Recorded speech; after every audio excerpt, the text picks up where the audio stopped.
Hey everybody, back again with Steve Bentivegna on the Rochester Real Estate Show podcast. As always, Jason Mancuso here, and both of us with the Anthony Butera team at Keller Williams Realty. Continuing this series of kind of quick hitting topics that are easily confused, but hopefully after this easily understandable. And today's topic is around closing dates, and what's a target closing date on a contract actually mean, and why do some take so long past the target closing date, and why would something be able to close quickly? So sure. I think the first thing to dive into is not that the closing date on the contract means nothing, because that's not true, but if you're 2 months out on a closing and you're hiring movers for that date on the contract, not good. Yeah. Not a good move. If you're expecting to get into a house anyway, if you're selling and moving at your leisure before the closing or day of closing, fine. Sure. But if you're expecting to move into a house based on a contract date and you haven't been notified that the closing is scheduled for that date, you're in for a world of it's logistical trouble and pain potentially. So it's stressful. It's stressful. Stressful for a buyer just knowing it's okay, so the target close date in the contract, and we tell everybody right off the bat, it's a target. It's what everyone's working for, right? And that's why it is important to have that in the contract. You want everybody to work to meet that date. Yep. Everybody on the same page. But there's so many moving parts that there's lots of different things that can hold it up. So. But yeah, it is stressful not knowing exactly when you're moving. Yeah, for sure. So dive into some of those moving parts. Like what has to happen for a closing to occur, on time or at all. Yeah, right? Sure. So typically the seller's attorney will order the abstract of title, which is the history of the title. And that's ordered through the title company. So that's one moving part. You're already taking, it out of the hands of the attorneys involved in the contract, assuming that they ordered it. Third party, yep. Right off the bat. They're also ordering a survey. Let's time out there in terms of abstract title, because that in itself is confusing. It's probably worth another episode. But what does it mean to have clean title? Something that's marketable to, it doesn't have any blemishes on the title as far as open mortgages, for example, something like that, or boundary line issues where the fence is 2 feet on the wrong property or whatever it is. Yep. So essentially, I think the way that I would describe it to be as easily understandable as possible is that the attorneys and the title companies want to make sure that you're not buying something where, in a common worst case scenario,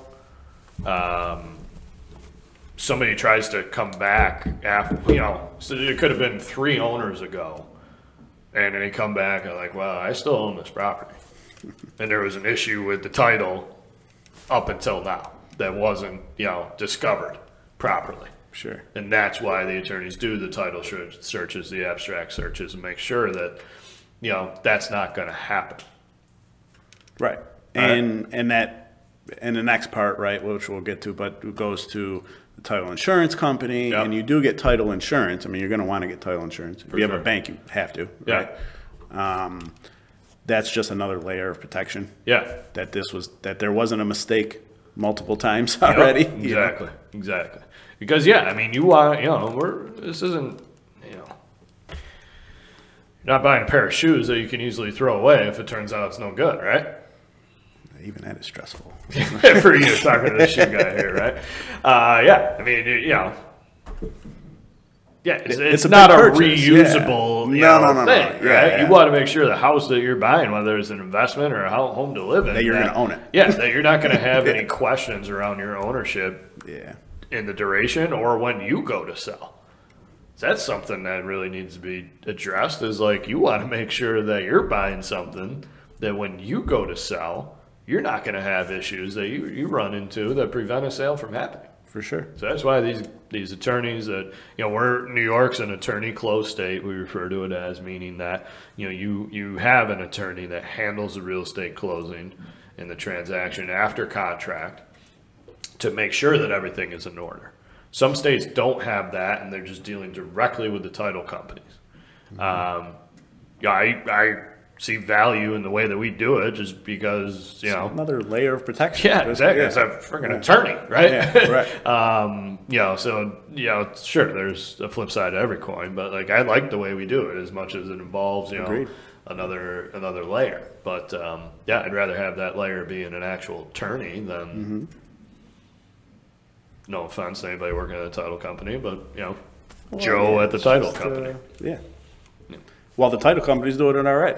And then again, another layer. Right. You got the attorneys, and then it's going to go for title insurance, so it'll get looked at again. All right. So these layers could be a reason why time is added. 100%. If you got a lazy attorney who's dealing with a busy, or maybe I shouldn't use the word lazy. A busy attorney, a busy title company, everything just gets, jammed up, especially during a busy time of year. That's a common reason as to why there are delays. First reason is the seller's attorney may not order it in a timely fashion. Right. That's the first thing. Yep. And then you're talking about the title company, which it typically takes, what, like 3 weeks? To get back the the abstract.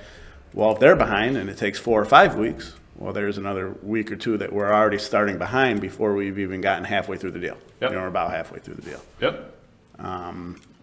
Survey happening at the same time typically, but a surveyor may be really backed up. The surveyor that attorney works with, that's what I've found is we've had a lot of backed up surveys. Not so much recently, I haven't seen, but I think last year it was last peak, last spring, summer season was surveyors were taking 45 days just to get out to the property.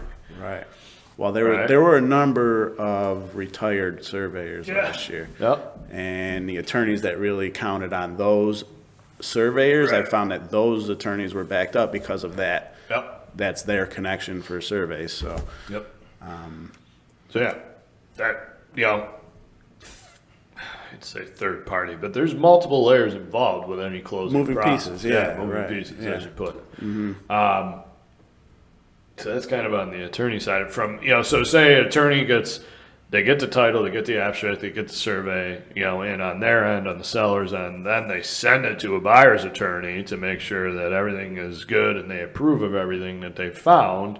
And from there, then both attorneys are saying, okay, everything looks good to us. Let's get it going. Well, they'll send all that to the title company for title insurance, and sometimes they come back and they say, and they may find a blemish, like we talked about, and they say, okay, well, there's an open mortgage that we don't see the payoff for it from 15 years ago. We need documentation to show that this was paid off. Now the attorneys are going to work to find this documentation, and that could delay for weeks. Sucks for a seller because they probably didn't know. Sucks for everybody. Sucks for a buyer, but it happens. The buyer's got to understand in this event, hey, they're just doing what they have to do to protect you. You want to buy the property without marketable title is a technical term. You don't want yourself out, but you don't want to do that. We would never recommend doing that. Don't get me wrong. There's to go off on a tangent. There are a lot of foreclosures that are sold without marketable title. That's part of the risk that somebody's going to take into account. It's risk. I always explain to it that hey, it may cost you X amount of dollars to get marketable title to where you can actually sell it to the open market. Otherwise, you're going to have to sell it to somebody just like yourself, and willing to take that risk. They're probably not going to pay the top dollar that you want if you need to get it. Sure. Bank is involved if you're getting a mortgage, right? So there's that approval process that a buyer goes through with underwriting, with a final mortgage commitment, and then with a clear to close. It's so many layers on that side of the business that take time. And, if you're getting a mortgage, it's tough to close in New York State, even if it's a cash deal in 30 days, because of what we just explained on the attorney side and the title side of it. Even with the banks that are saying, hey, we can close in 30 days, it's tough. I mean, 45 is tough. They're pushing here, but process, they're, you know, it's a very, people are on the ball if they're pushing transactions through and closing in a quick time frame, because there's a lot of moving parts to it. Yeah, and I mean, attorneys could be doing everything that they are supposed to be doing, and it still could be delayed. Could fall back on the bank because the bank's not ready to issue a clear to close. It is all, you know, listen, Mr. Seller, like, I don't care how bad you want to close, like, we're with this buyer right now, and the bank's not giving us the money to close, so. Can't close without the money. Yeah, if we're that far delayed. So I said in the beginning, like, you know, closing date doesn't really mean anything. It does in terms of, like, if it's past the closing date and you want to start the process for terminating this contract, essentially you have a right to do so if you don't want to wait anymore. And start the process over and get a new buyer, and then, you know, you're starting that 30, 45, 60-day process again. It's tough. Yeah. I mean, we've had deals, God. Actually, I'll give an example. That is a rare scenario, multi-layered, even more so than we're talking about, but with a package deal of investment properties. There was like 8 or 9 properties sold. Closed out in February of this year. It was under contract April of 2021. So 10-month process. When it was supposed to be like a 3-month process. Pretty sure when they wrote the offer, it wasn't a 10-month target close date. So at that point, you know, seller had the choice, like, let's move on from them. Or, you know, bird in the hand, better than 2 in the bush. Yeah. 10 months is definitely on the extreme end of things, where I would, you know, if you're a buyer listening to this, don't get excited to think that you can drag it on that long. But, you know, very particular, specific circumstances. Exactly. I think more commonly is like, don't get me wrong, a lot would be going wrong to have a month past closing. It happens. But it happens more often than you'd probably want to hear about on the consumer end of it, right? Yeah, I'd say a week or 2 past closing is pretty common. Yeah, for sure. That's like, if anything, common, that's built to into our process of telling a buyer and a seller, like, hey, target close date. Close date. Plan on a week after. Yeah. Plan on 2 weeks after, whatever the buffer needs to be. Yeah. But part of what needs to be explained right now is that, like, you don't have a closing date till at most a week before it actually occurs. Yeah, sometimes it's days. Yeah. Yeah, so it's 3 days, right? Yeah. So the logistics that are involved with this on the buyer and seller end of things, like, we get it. It's a lot to ask, and it's stressful, but depending on your situation, you know, if you're able to purchase and then sell your house, but if you're working through a lease, or you really need to get your other house sold to be able to have the funds for the new place, it can get a little tricky. It's tricky. But we work it out. Yeah, I mean, and you know, it's easy for us to say, you know, move in and move out and in on the same day, but, you know, oftentimes that has to happen. You know, don't get me wrong, there's options like, you know, post-possession or pre-possession to get in or get out of somewhere, you know, with a couple days buffer. But yeah, it can be that tricky to where it's like, all right, I got to figure out, I've got a week, and I got to figure out how to move my entire household in 6 hours time. Or whatever the example is, right? Yeah, but people do it, and it's difficult. I've seen some crazy. I mean, it was, as you have, quick moves there. Yeah. It's like, it's incredible. Yeah. But you know, movers are used to this kind of thing too. I've had people kind of get really stressed out because they've booked movers, or they're telling movers, but typically they're pretty flexible. They know that this is how it works, right? I mean, this is good ones anyway. So, hopefully, good, yeah, you would hope, yeah. You know, another reason why this happens in terms of closing delays is that, you know, all parties involved with the transaction, so, you know, 2 agents, a buyer and a seller, 2 attorneys, are agreeing to unrealistic terms. Meaning, like, they know they're using a bank that needs 60 days to close, and they're writing a contract for 30 days or 45 days. Yeah. You know, so let's stick to the Happens all the 45-day day time. example. Yeah. Just to like make it seem like more aggressive or better. But It's not going to happen. yeah, if you can't perform in that time frame, it doesn't matter. I tell sellers all the time, you know, it's like, yeah, they put 30 days to close. I know this bank, it's not going to be 30 days, Yep. but keep it in there. Everyone's going to be aggressive trying to meet that Yep. date. You know, if there's extra concern, maybe you want Yep. to put some kind of clause that gives you a right to extend the contract if you have to. Well, it's a good point to dive into because, you know, there could be good and bad associated with addressing that scenario of like, hey, we know this isn't going to close on this date, so why are we even agreeing to it right now? It can get a little tricky. For a seller, like as a protection to not change anything, it could give them the easier ability to get out of it in terms of not having to wait as long. Because process-wise, you have to do what's called a time is of the essence process in this market. Meaning that if you want to cancel you want to cancel a deal, meaning that if you want to cancel a deal and you're within your contractual rights to do so, you have to serve this notice called times of the essence to close to the buyer if you're the seller, saying, hey, everything's ready to close, you know what, or get off the pot within what's typically like a 5 to 7 day period. And then if the deal doesn't close, buyer doesn't show up for closing, then as a seller, like, okay, attorneys have just deemed it dead. Yeah. And now, like, you're They able didn't show to up move to forward. closing. 'Cause that's essentially what they're doing right Yep, there. they're saying closing because the letter this day, this this day, time, this time, at this place. Monroe you better County, be there with yeah. the money or get the hell out. Now, this only comes like assuming there is not a mutual agreement to cancel, right? Right. Otherwise, if both parties want to cancel, then we talked about it last episode. You cancel it, buyer gets their deposit back, everybody signs off on it, Typically, everybody's yeah. going on their own way. So if one party's refusing, then you have to go through this process. Yeah.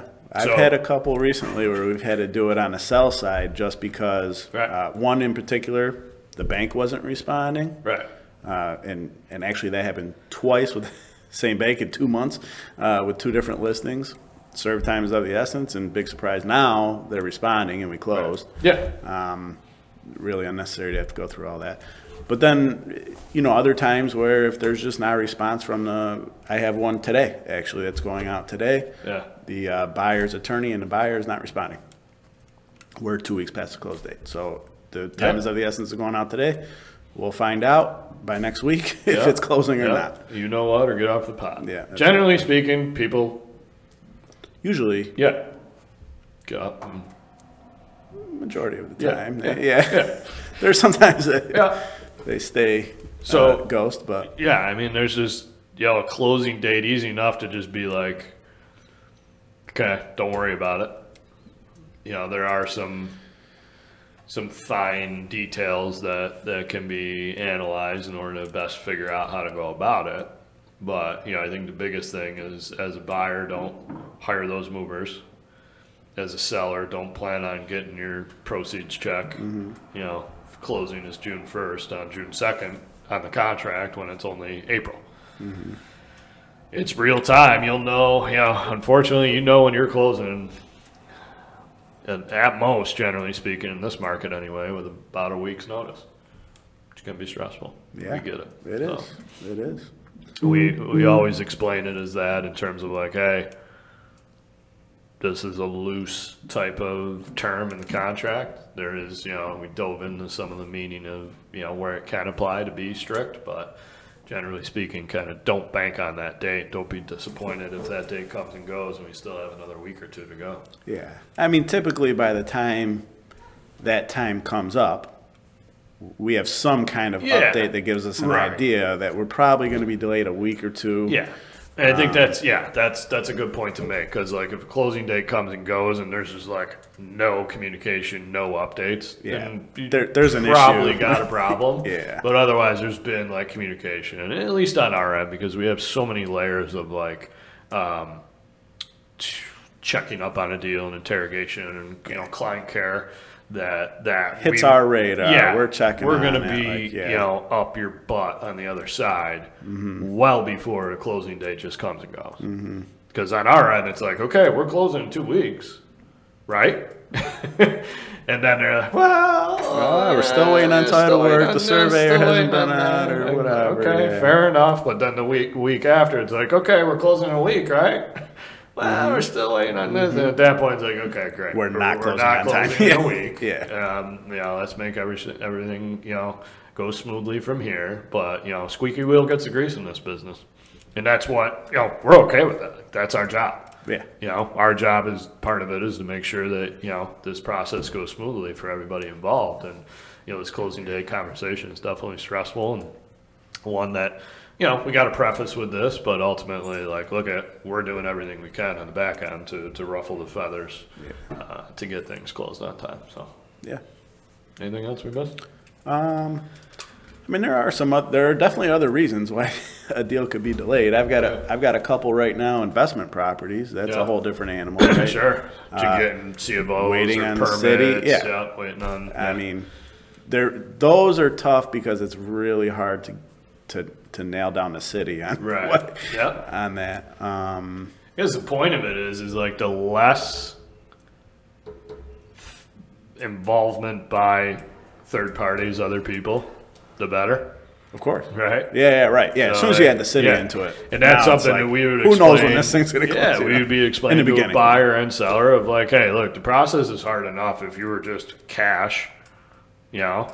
Not hard enough, but process is what it is if you had no bank involved. Yeah, right. Okay, you have the bank involved. Okay, you have the city involved. You have this grant involved. You have this or that, or, you know, if there's a contingency for whatever aspect, like all that needs to be fulfilled. Yeah. So, and typically the stress level is lower on an investor who's waiting on that stuff than obviously someone who needs to move into their home by a certain time and they're trying to get movers and all that stuff. So it's a little different, but those deals, and for that reason, those deals tend to go past closing date more often. Yeah, you're right.